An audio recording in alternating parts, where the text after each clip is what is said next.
Hello, good morning, students. See, today we will discuss in chapter 10 PT cash book. Okay, I already sent you the videos of explanation of this chapter. Now we will discuss simple PT cash book. Okay, so what is the meaning of simple PT cash book? It is prepared in the simple way. Okay, so first in simple PT cash book you can see the example. Now I am discussing the question. Only one question is there.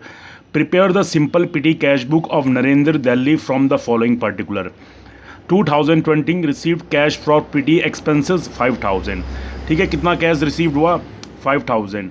These all are the expenses, small expenses. January 2 paid for postage, paid for stationery 300, paid for cartages 150, paid for cartages 280, paid for advertisement 300, miscellaneous expenses 400, paid for postage 400, paid for postage 350, paid for conveyance expenses 1000. Okay, now you have to prepare the PT cash book. Okay, so see how you have to prepare the PT cash book. This is question I am making the, see, like this in the books of Narendra. Right here in the books of Narendra, यहाँ पर लिख दो in the books of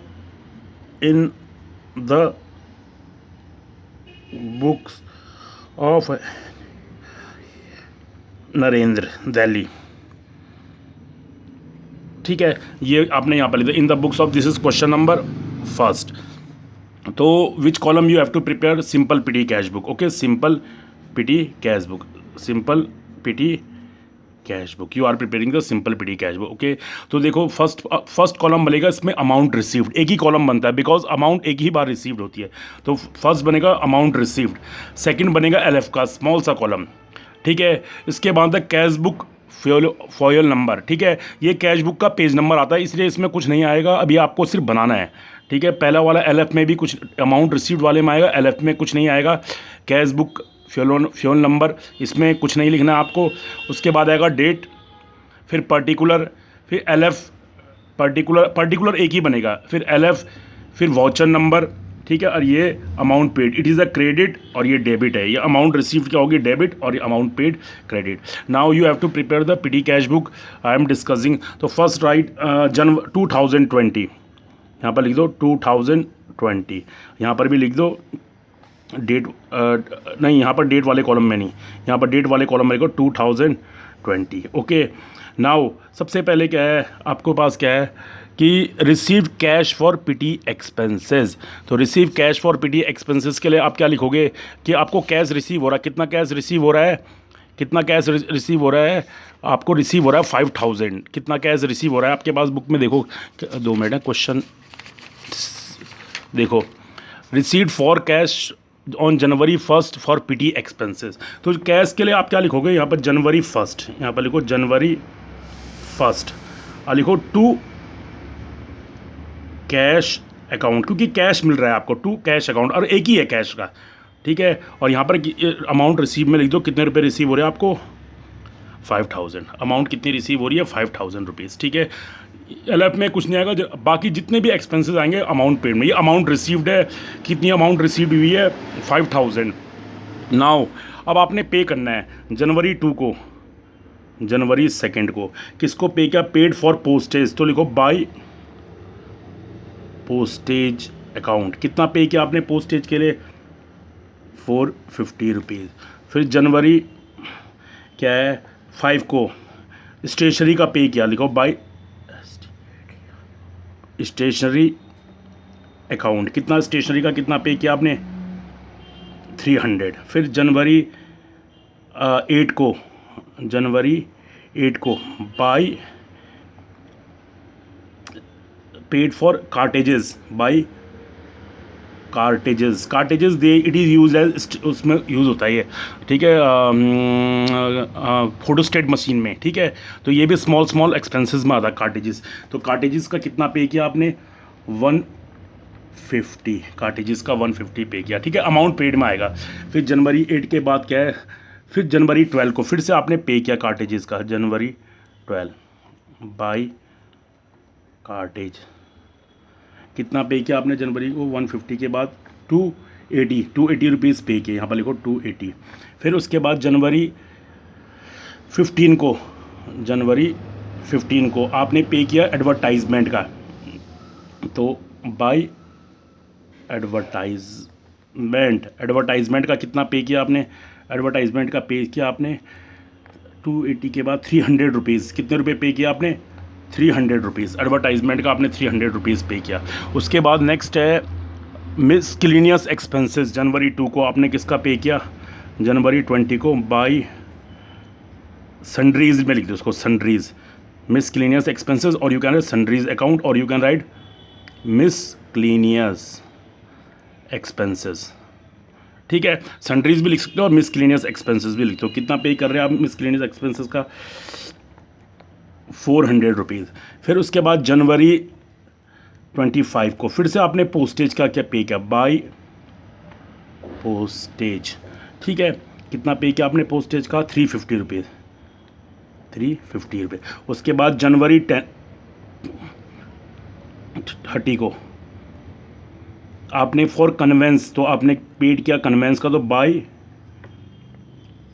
convince, convince का मतलब क्या हो, travelling expenses, convince account आपने कितना पे किया, 1000 रुपीज़, ठीक है। ये जो कैश रिसीव होगा वो सबसे जो पहला एंट्री आएगी टू कैश अकाउंट, वो 5000 रुपीज़ रिसीव में आएगी। बाकी जो भी एक्सपेंसेस हैं वो बाई करके आएंगे, बाई पोस्टेज अकाउंट 450 जनवरी, बाई स्टेशनरी 300, बाई कार्टेजेस 150, ठीक है, बाई एडवर्टाइजमेंट 300, बाई सनरीज 400 और बाई पोस्टेज 350, अब बाई कन्वेंस, ठीक है। अब आपने क्या करना है, इसको थोड़ा सा अब इसको ये कर दिया आपने, अब आपने क्या करना है, इसको आप बैलेंस करना है। तो इसको बैलेंस करने के लिए क्या करो आप, यहाँ पर मैं इसको थोड़ा सा और एक्सपेंड, इस लाइन को मैं थोड़ा और आगे कर देता हूँ, ठीक है। तो आपने इसको थोड़ा थोड़ा आगे कर दो, क्योंकि आपने इसको क्लोज़ करना है, ये इसको आपने क्लोज़ करना है, ठीक है। तो ये इतनी लाइनें बहुत है। अब आपने इसको क्लोज़ करना है, तो इसके नीचे से एक लाइन, ये यहाँ पर एक लाइन छोड़ दो और यहाँ पर ऐसे कर दो, और यहाँ पर भी ऐसे, ये अब जो भी टोटल है, तो टोटल मीन्स कि डेबिट साइड का टोटल ज़्यादा होगा, तो यहाँ पर लिख दो 5000, यहाँ पर भी लिख दो 5000, ये वाला टोटल यहाँ पर भी लिख दो 5000 रुपीज़, ठीक है। ये अब 5000 में से जो भी एक्सपेंसेस आपने पे किए इन सबको माइनस कर दो, 450, 300, 150, 280, तो यहाँ पर क्या आएगा, जनवरी 31, यहाँ पर लिखना जनवरी 31 बाई बैलेंस CD। आपके बाद लास्ट में आपने टोटल खर्चे कितने किए, आपने 1770 रुपये। जब आप इसमें से ये माइनस करोगे तो आपके पास 1770 रुपीज़ बैलेंस आ जाएगा, ठीक है, जनवरी। उसके बाद जनवरी के बाद आप क्या करोगे, इसको यहाँ पर लिखोगे, ठीक है, यहाँ पर फिर से लिखो फरवरी 1, ये 2020 आएगा, फरवरी 1, जनवरी क्या, फरवरी 1 में आपके पास यहाँ पर लिखो ये वाला बैलेंस, टू बैलेंस BD, ये वाला बैलेंस आप यहाँ पर उतार दो। कितना बैलेंस आया, 1770 रुपये, ये आपके पास फरवरी 1 में ये वाला बैलेंस यहाँ उतर जाएगा। उसके बाद आपने क्या करना है, फरवरी 1 टू कैश अकाउंट, और कितना कैश और मिल जाएगा आपको, 3270, इसमें से ये माइनस करोगे 3, तो ये ठीक है। तो इस तरीके से इसको इतना कैश और आ जाएगा 3270। मैं आपको एक बार और डिस्कस कर रहा हूँ। देखो, सबसे पहले in the books of Narendra Delhi आपको ये अकाउंट प्रिपेयर करना है। Question number 1 simple petty cash book, एक बनेगा amount received, LF cash book folio number, date, particular, LF voucher number, amount paid, ठीक है, ये अमाउंट पेड है, ठीक है। This is credit side, this is debit side. सबसे पहले जनवरी 1 को टू कैश अकाउंट, अब वो इधर आएगा, टू कैश लिखोगे आप, लेकिन वो इधर आएगा, ठीक है। आपको कितना कैश रिसीव हुआ पीटी कैशियर को, 5000 रुपीज़, ये टोटल कैश उसको रिसीव हुआ है जनवरी मंथ्स के लिए। अब इस 5000 में से इसने ये सारे एक्सपेंसेस करने हैं, तो उसने जनवरी 2 को किया 450 रुपीज़ पे पोस्टेज का, जनवरी 5 को किया उसने ₹300 किसका पे किया, स्टेशनरी का। जनवरी 8 को बाइक कार्टेजेस का उसने ₹150 पे किया। फिर जनवरी 12 को ₹280 उसने कार्टेजेस के पे किए। जनवरी 15 को एडवर्टाइजमेंट का उसने ₹300 पे किया। जनवरी 20 को बाई सनरीज मिसक्लीनियस ₹400 के पे किए।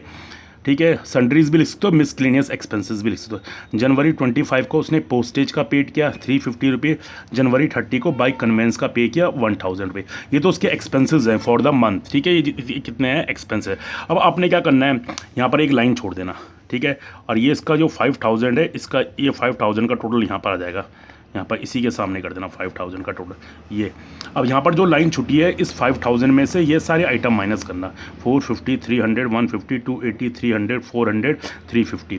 आपके पास इट मीन्स कितने का बैलेंस आ जाएगा आपके पास, ये आपके पास बैलेंस आ जाएगा, ये वाला, ये बैलेंस आ जाएगा 1000। इट मीन्स इतना पैसा बचा हुआ। जनवरी 31 को 5000 में से ₹1770 आपके पास पीडी कैशियर के पास अवेलेबल है, ये खर्च नहीं हुए। तो ये मनी क्या होगी, नेक्स्ट मंथ ट्रांसफ़र हो जाएगी। नेक्स्ट मंथ ट्रांसफ़र होगी तो यहाँ पे लिखो 2020 फरवरी। इस वाली मनी के बाई बैलेंस है तो इसको लिखो टू बैलेंस BD फरवरी 1 फरवरी टू बैलेंस BD। और ये मनी कहाँ ट्रांसफ़र हो गई, ये मनी यहाँ से यहाँ हो गई ट्रांसफ़र। ये मनी यहाँ से यहाँ नेक्स्ट मंथ के लिए, फरवरी के लिए। ठीक है, अब फरवरी के लिए मनी ट्रांसफ़र हुई है तो इट मीन्स ₹1770 ऑलरेडी है। तो ये क्या करेगा, फरवरी 1 को जो मेन पीडी कैशियर है, टू कैश अकाउंट ही will take ₹3270 from the main cashier.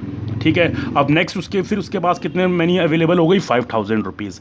अब इस 5000 को भी वो फरवरी मंथ में सेम ऐसे ही करेगा। जितना जितना उसका एक्सपेंसेस आएगा वो इसी तरीके से इस फरवरी मंथ में भी क्या करेगा, एक्सपेंसेस करेगा, ऐसे ही लिखेगा। और लास्ट में जो आएगा बैलेंस, उस बैलेंस को ऐसे कर देगा। ठीक है, और फिर टू कैश करके मार्च में उसको टू बैलेंस BD करके जो बैलेंस बचेगा टू कैश करके मार्च के लिए उतना पैसा ले लेगा। ठीक है, तो this is a PT cash book. ठीक है, तो इसके लिए क्या होता है, ये जो छोटे छोटे एक्सपेंसेस है ना, एक जगह में दिखा के, एक ही जगह में दिखा के, इससे क्या होता है, जो मेन कैश बुक है उस पर इफेक्ट नहीं पड़ता है। मेन कैश बुक में क्या नहीं पड़ता, नहीं तो मेन कैश बुक क्या हो जाएगी आपकी, बहुत ज़्यादा क्या कहते हैं, उसमें बहुत ज़्यादा एंट्रीज हो जाएंगी और लोड बर्डन भी बढ़ जाएगा। और ये जो छोटे छोटे जो एक्सपेंसेस है, इन एक्सपेंसेस से हो सकता है वहाँ भी क्या हो प्रॉब्लम आए। तो इससे टाइम भी सेव होता है। वन टाइम आपने एंट्री करनी है मंथ में, वन टाइम कैश बुक में एंट्री करनी है। और पीडी कैश बुक में आपने पूरे मंथ की एंट्री करनी है। It make be a weekly भी बना सकते हो और मंथली भी बना सकते हो। तो ये होता है कि एक ही बार पीडी कैशियर को कैश मिल जाता है और उससे वो एक्सपेंसेस करता है और टोटल लास्ट में अपने एक्सपेंसेस को क्या करता है, मेन कैशियर को शो करता है। ठीक है स्टूडेंट्स, तो okay students, now we will discuss in next video analytical petty cash book. ठीक है, उसमें हर उसके लिए एक्सपेंसेस के लिए अलग से कॉलम बनते हैं। उसमें ये याद रखना, उसमें 6 कॉलम आपको बनाने हैं, बाकी ज़्यादा बनाने की ज़रूरत नहीं है। ठीक है स्टूडेंट्स, ओके, थैंक यू।